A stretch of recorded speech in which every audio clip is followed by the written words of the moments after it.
우리는 사도행전을 계속 살펴보고 있었습니다. 바울의 전도 여행을 보면 이렇습니다. 1차 전도 여행 때에는 주로 소아시아, 남동 지역과 북서 지역을 다녔어요. 그곳에서 복음을 전했고 교회를 세웠습니다. 그리고 안디옥으로 돌아가 잠시 쉬다가 바로 2차 전도 여행을 시작한 것이죠. 처음에 그는 1차 전도 여행 때 방문했던 지역들과 만났던 사람들을 다시 만나서 조금 더 든든하게 세우기를 원했을 것입니다. 그래서 2차 전도 여행의 그 목적지를 아시아로 둔 것이었어요. 그런데 하나님의 계획은 그의 계획과 달랐습니다. 2차 전도 여행 때 하나님께서 막으셨어요. 성령께서 막으셨고 예수의 영이 막으셨다라고 성경은 분명히 말씀합니다. 그리고 다른 길을 여셨습니다. 그것이 바로 유럽이었죠. 마게도니아였습니다. 바울 일행은 첫 성 마게도니아 첫 성 빌립보로 향하였고 그곳에서 바울은 루디아를 만났으며 점치는 귀신 들린 여종을 고쳐 주었습니다. 그런데 이 여종으로 장사하던 주인들이 화가 났어요. 바울을 고발하였습니다. 바울과 그 일행은 잡혀서 두들겨 맞고 중범죄자들이 들어가는 지하 감옥에 갇히게 됩니다.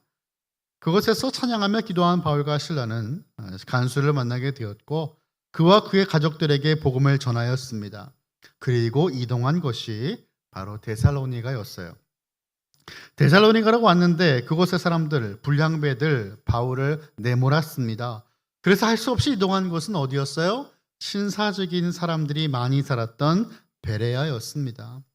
그런데 데살로니가에서 바울을 내몰았던 그 불량배들이 베레아까지 쫓아와서 바울을 견디지 못하게 만듭니다. 결국 바울은 아덴으로 밀려가 그곳에 가게 되었어요. 아덴에서 바울은 홀로 아레오바고 언덕에 모여든 수많은 이방인들 앞에서 복음을 전합니다. 여러분, 이곳에서 바울은 분노가 끌어올랐습니다. 하나님의 영광의 자리를 온갖 잡신들이 차지하고 앉아서 하나님을 경배하는 사람들의 경배를 받고 있는 것을 참을 수가 없었어요. 오늘 본문인 사도행전 18장 1절의 말씀을 보시면 그 배경이 이렇습니다. 그 후에 바울이 아덴을 떠나 고린도에 이르러라고 말씀을 하죠. 아덴에서 떠나서 고린도에 도착한 것이 오늘 본문의 배경이에요. 사도 바울은 아덴의 철학자들과 한판 논쟁을 벌인 뒤에 고린도로 간 것입니다. 정서적으로, 영적으로 몹시 탈진했을 것입니다. 바울은 고린도전서 2장에서 자신의 상태를 가리켜 이렇게 말씀해요. 3절인데요. 내가 너희 가운데 거할 때 약하고 두려워하고 심히 떨었노라 라고 말씀했습니다. 약하고 두려웠다라는 거예요. 자신이 심히 떨리고 있다라는 것입니다. 왜 그랬을까요? 한 가지 이유는 아덴에서 사역한 것이 큰 성과를 얻지 못했기 때문이었을 것입니다.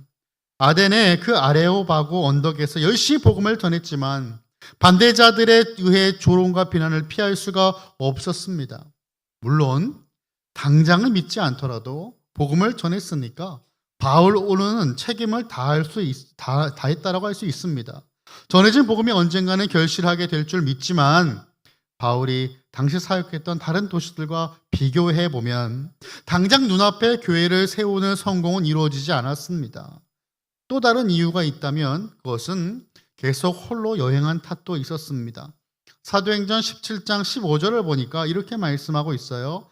바울을 인도하는 사람들이 그를 데리고 아덴까지 이르러 그에게 실라와 디모데를 자기에게 속히 오게 하라는 명령을 받고 떠나니라 라고 말씀했습니다. 바울이 실라와 디모데를 속히 만나고 싶어 했다라고 말하는 겁니다. 그만큼 바울도 서로 격려하고 위로가 될 동역자가 필요한 것이죠. 오늘 본문을 통해서 하나님께서 이루시는 역사는 나 혼자 이루는 것이 아니라 함께 이루어가는 굿팀워크라는 사실을 살펴보길 원합니다. 굿팀워크는 팀워크가 좋다라는 것이에요. 내가 부족한 것을 상대가 채워줍니다. 그리고 상대가 약한 것이 나에게는 강압이 되어 그래서 내가 상대를 채워줄 수 있는 겁니다. 하나님의 나라는 항상 이렇습니다. 혼자 가는 곳이 아니라 함께 가는 곳입니다. 하나님의 역사도 항상 그랬습니다. 바울은 아덴을 떠나 고린도에 도착했어요. 고린도는 로마와 에베소와 함께 로마의 3대 대도시였습니다. 고린도는 전략적인 항구 도시였습니다. 바울 당시에는 로마인들이 고린도를 아가야, 오늘날의 그리스 지방의 수도로 삼았어요. 아덴에서 불과 80km 떨어진 고린도는 그리스에서 가장 영향력 있는 도시 가운데 하나였습니다. 인구가 무려 65만에 75만이었습니다.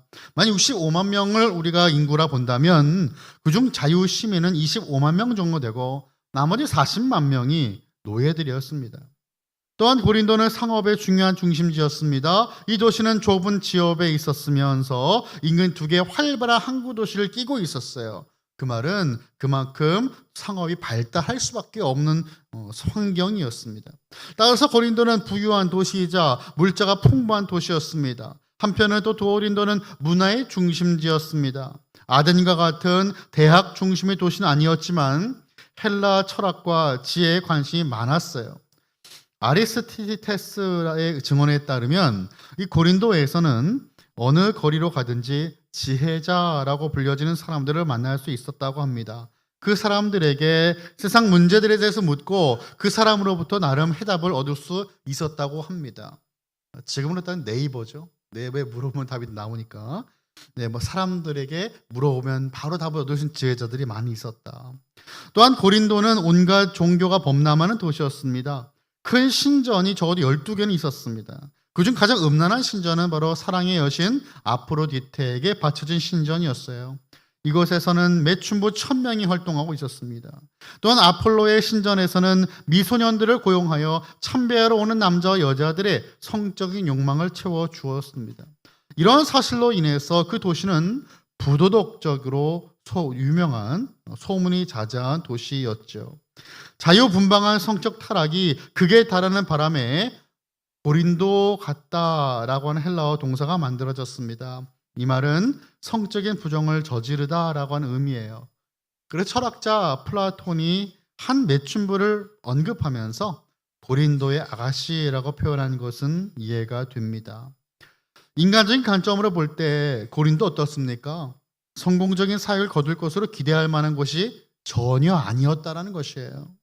그러나 바울은 세상적 관점으로 보지 않았습니다. 그는 고린도를 하나의 도전이자 위대한 사역의 기회로 보았어요. 사람의 눈으로 보았을 때에는 불가능해 보였지만 하나님께서 인도하시고 더럽고 타락한 소돔과 고모라와 같았던 이 고린도에 복음이 전해지고 열매가 맺혀졌다라는 것이에요. 그러면 굿 팀워크가 어떻게 이루어지는지 본문을 통해서 한번 살펴보도록 하겠습니다. 첫 번째는 바로 굿 팀워크의 시작입니다.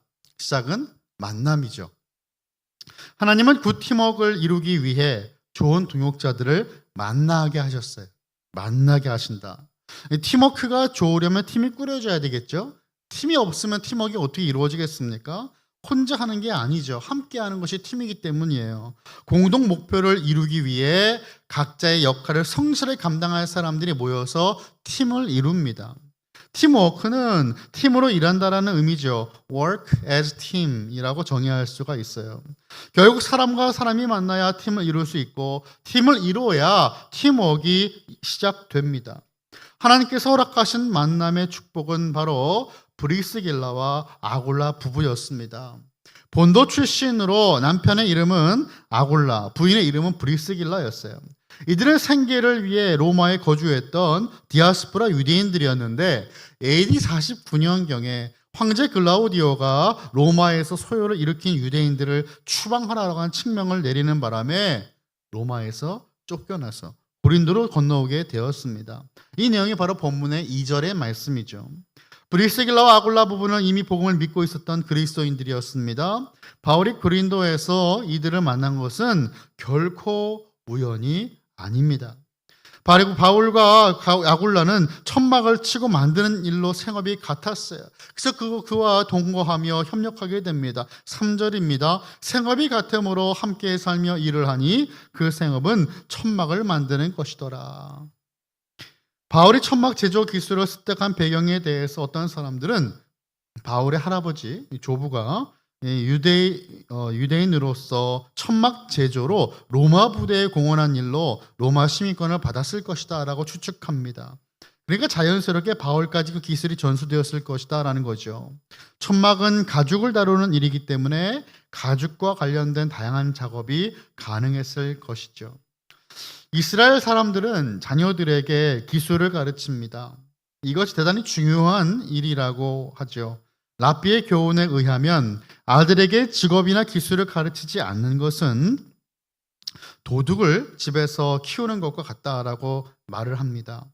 천하든 귀하든 상관이 없습니다. 어디에 데려다 놓아도 밥벌이를 할 수 있을 만큼의 기술을 가르쳐야 하는 것이었어요.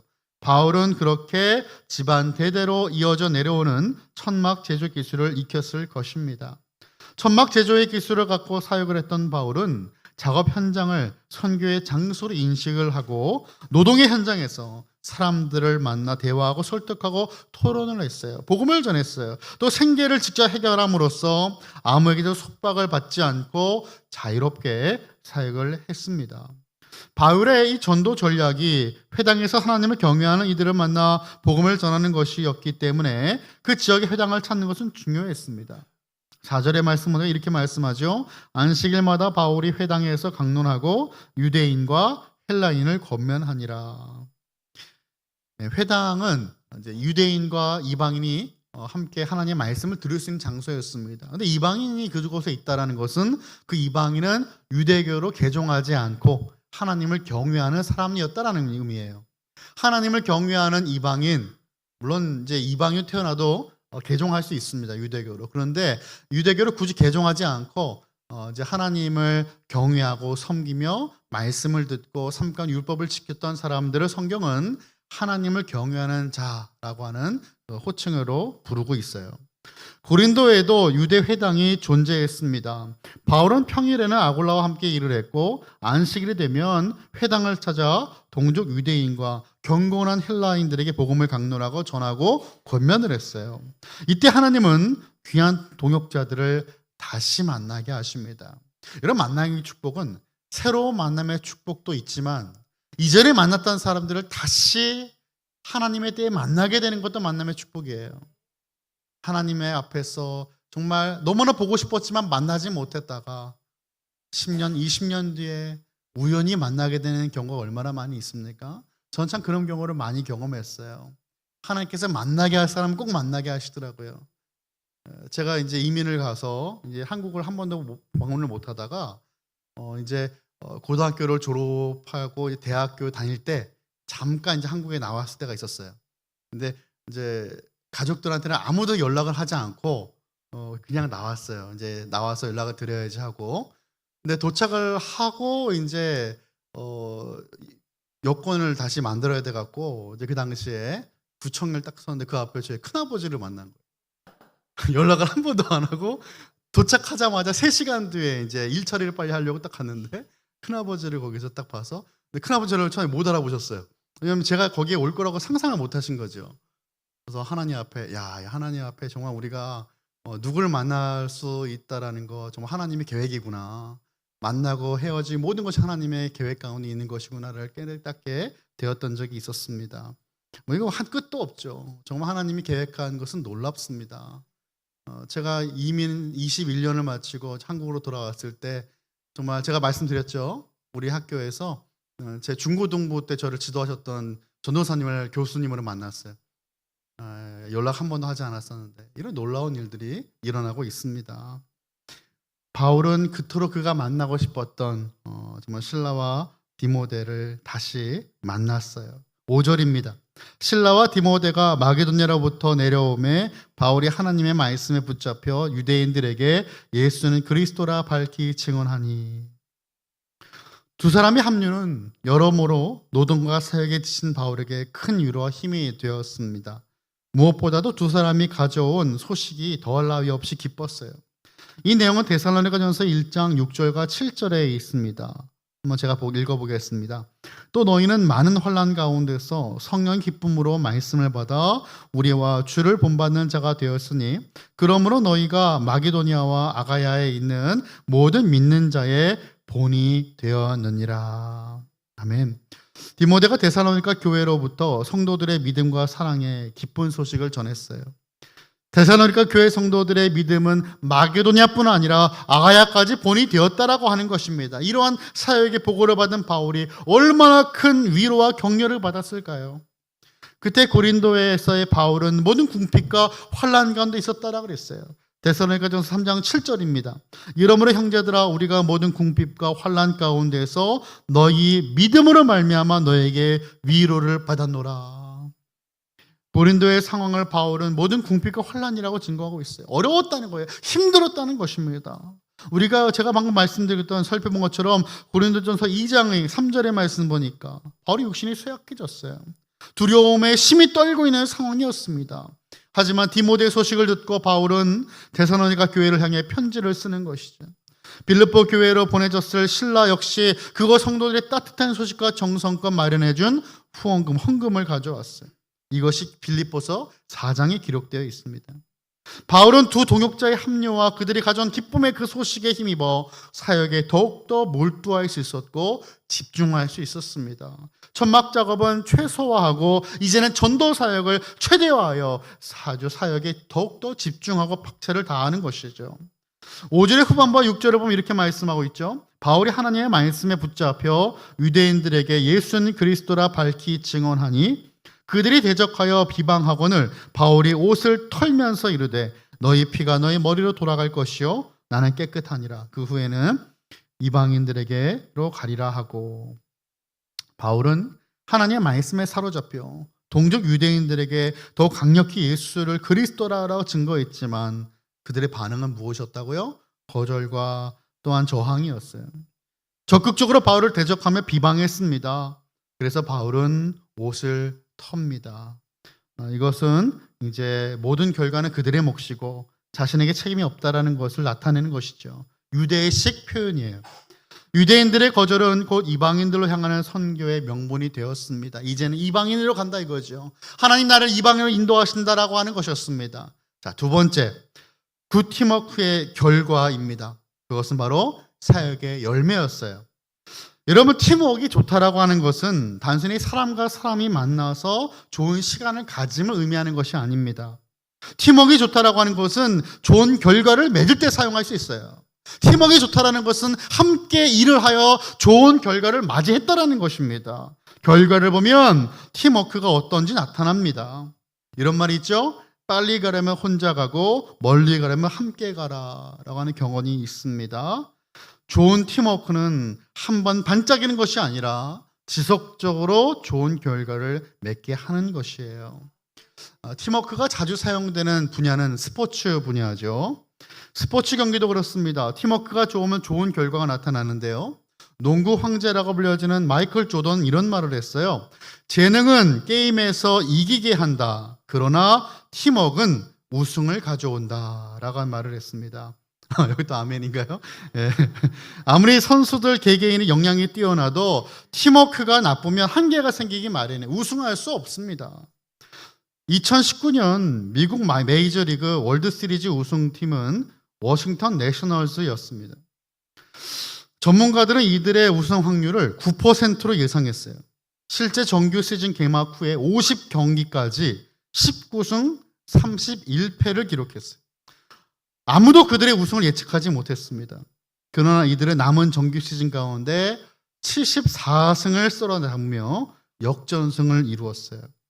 이들의 전략은 보직 파괴를 통해 팀 전체의 능력을 최대치로 끌어올리는 것이었어요. 늘 하던 대로 마무리 투수를 마무리에만 보내는 것이 아니라 처음에 조기에 투입하거나 돌아가며 나누어 던지게 했습니다. 전력이 약해도 전략이 있으면 전투에 살아남을 수 있다는 것을 증명해 보인 것이죠. 시즌의 MVP로 선정된 투수 스티븐 스트라스버그는 이번 우승이 특별한 이유는 동료들과 함께 해냈기 때문이다라고 말했습니다. 결국 끝까지 버텨준 베테랑들 그리고 그 집념을 믿고 따라와준 후배들 모두의 팀워크가 창단 이래 첫 월드 시리즈의 우승컵을 안게 한 것이었습니다. 이처럼 굿 팀워크로 바울의 일행도 고린도 사역에서의 큰 열매를 거두게 되었습니다. 7절과 8절 한번 같이 읽어볼까요? 화면 띄워주시고 함께 보겠습니다. 시작. 거기서 옮겨 하나님을 경외하는 디도 유스도라 하는 사람의 집에 들어가니 그 집은 회당 옆에라. 또 회당장 그리스보가 온 집안과 더불어 주를 믿으며 수많은 그리스도 사람들 믿어 세례를 받더라. 아멘. 바울이 이방인들의 복음을 전한다고 하면서 회당을 떠나 찾은 곳이 어디였다고요? 디도 유스도의 집이었습니다. 참 재밌죠? 그가 어디 살았어요? 회당 옆에 살았어요. 회당에서 복음을 전하자 유대인들이 반응을 보이지 않았어요. 굉장히 이제 인간적인 화도 막 났겠죠. 그리고 또 박차고 나오는데 하나님이 인도하신 곳은 회당 옆집이었습니다. 이게 얼마나 유머러스합니까, 여러분? 회당 옆집에 살고 있었던 이방인에게 복음을 전했어요. 그를 하나님을 경외하는 사람이라 성경에서 묘사하고 있는 것으로 보아서 그는 유대 회당에 속한 이방인이었을 것입니다. 성경은 그를 마치 고린도 사역의 첫 열매처럼 소개하고 있어요. 유대인들은 귀를 막고 복음을 듣지 않았지만 이방인이었던 디도 유스도는 복음을 듣고 반응하였다라는 것입니다. 그 다음 인물은 회당장 그리스보입니다. 바울이 유대인을 등지고 이방인에게 향한다고 선언했는데 회당장의 그 회심으로 주요 언급하게 된 것은 참 의외의 말씀이죠. 여러분, 이 회당장 그리스보는 유대인일까요? 아마도 그는 이방인이었을 것입니다. 이 문맥을 따라서 읽어보면 그렇죠. 그리고 유대인들이 마음을 닫았을 때 오히려 이방인이었던 회당장 그리스보가 마음을 열음으로써 더욱더 수많은 이방인들에게 복음이 증거되는 것을 성경은 우리에게 보여주고 있는 것입니다. 경건한 이방인들과 헬라 귀부인들이 많이 모이는 곳이라면 회당장들 중에서도 이방인이 있을 수 있었어요. 주님은 9절과 10절에서 환상 가운데 바울에게 말씀하셨습니다. 이 고린도 성에 내 백성이 많다라고 말씀하시는 거예요. 우리 9절과 10절을 또 한번 같이 읽어보겠습니다. 시작. 다음에 주께서 환상 가운데 바울에게 말씀하시되 두려워하지 말며 침묵하지 말고 말하라. 내가 너와 함께 있음에 어떤 사람도 너를 대적하여 해롭게 할 자가 없을 것이니 이는 이 성중에 내 백성이 많음이라 하시더라. 아멘. 바울은 사람과 사람의 팀워크뿐만 아니라 주님과의 팀워크를 통해 하나님께서 예비하신 수많은 영혼들을 주님께로 인도하는 데 쓰임을 받았습니다. 말씀을 준비하면서 이 바울의 심적인 영적인 상태를 상상해 보았습니다. 에덴에서의 그 사역은 자신의 지식을 너무 신뢰하여 실패한 시간이었을 것입니다. 여러분, 실패하면 어떻습니까? 또 다른 도전하기 어렵습니다. 실패를 하면 자신감이 사라집니다. 그런데 계속 복음을 전할 때마다 어떤 일이 벌어져요? 살아가는 동족 유대인들은 자신을 계속해서 거부합니다. 배척합니다. 아덴에서의 그 사역 이후에 그는 이러한 상황을 보며 아마도 자신감이 많이 떨어져 있었을 거예요. 아덴은 이방인들이니까 그렇다 치고 동족들인 유대인마저 나를 등진다면 나는 어디에서 복음을 전해야 될 것인가, 이런 생각을 왜 안 했겠습니까? 두려웠을 것입니다. 아무 말도 하고 싶지 않았을 것입니다. 내가 무슨 사도라고 이 사역을 감당하는가, 천막이나 치자 하지 않았을까요? 그때 하나님께서 바울에게 말씀하시는 거예요. 두려워하지 말며 침묵하지 말고 말하라. 내가 너와 함께 있겠다라고 말씀하는 것이에요. 어떤 사람도 너를 대적하여 해롭게 할 자가 없을 것이다라고 말씀합니다. 너는 계속 그 사역을 감당하라는 것이에요. 왜입니까? 고린도 성에 하나님 백성이 많다라고 말씀하시는 것이에요. 우리가 복음을 전할 때마다, 전하려고 기도할 때마다 두려운 마음이 생기고 언제까지 복음을 전해야 될 것인가 낙심할 때가 많지만 하나님께서는 오늘도 우리에게 말씀하시는 것입니다. 두려워하지 말고 침묵하지 말고 말하라. 전하라. 내가 너와 함께 한다라고 말씀하시는 것입니다. 하나님이 함께 하시기에 우리는 두려워할 필요가 없어요. 우리는 우리가 허락한 사명을 붙들 수 있는 것입니다. 사람과 사람이 팀을 이루어 굿팀워크가 필요하지만 사실 우리는 주님과 한 팀을 이루고 하나님에 대해서 순종하여 굿팀워크를 이루어야 합니다. 나 혼자가 아니라 주님과 함께해. 그리고 믿음의 동역자가 함께 굿팀워크를 이루는 것입니다. 세계적인 대기업 제너럴 일렉트릭스 GE사의 최고 경영자였던 잭 웰치가 그의 자신의 책 자서전에서 이렇게 말하였어요. 끝없는 도전과 용기라는 책인데요. 나는 1인칭을 쓰는 게 정말 싫다. 지금까지 내가 이룬 거의 모든 것들은 다른 사람들이 있었기에 가능했다. 하지만 이런 종류의 책을 쓸 때에는 누구나 우리를 의미할 때조차 어쩔 수 없이 나라고 쓰게끔 강요받게 된다. 부디 독자들은 이 책에서 나라는 단어를 볼 때마다 그것이 내 동료와 친구들을 함께 의미하는 것임을 기억해 주기 바란다. 저는 이 말이 참 큰 감동이 되었습니다. 나가 아닌 우리라는 것이죠. 우리. 바울은 1년 6개월을 고린도에서 머물며 사역을 합니다. 하나님은 지치고 탈진한 바울에게 신실한 동역자들을 만나게 하심으로 그를 격려하셨습니다.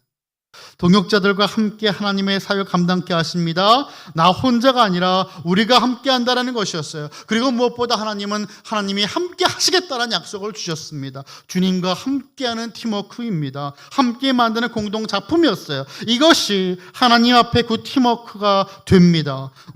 우리들에게도 옆에 허락하신 하나님께서 부주신 동역자들과 함께 나가야 되겠습니다. 내 옆에 있는 소중한 동역자들과 더불어 주님의 일을 더욱더 많이 감당할 수 있도록 힘써야 되겠습니다. 그리고 하나님과 함께 오늘도 주님과 동행하는 저와 여러분 되시길 간절히 소원합니다. 전도서 4장 12절에 이렇게 말씀합니다. 한 사람이면 패하겠거니와 두 사람이면 맞설 수 있나니 세 겹줄은 쉽게 끊어지지 아니하느니라. 동역자들과 더불어 주님의 나라 확장을 위해 아름답게 쓰임받는 저와 여러분, 우리 칼빈의 모든 가족들 다 되시기를 예수 그리스도 이름으로 간절히 축원합니다.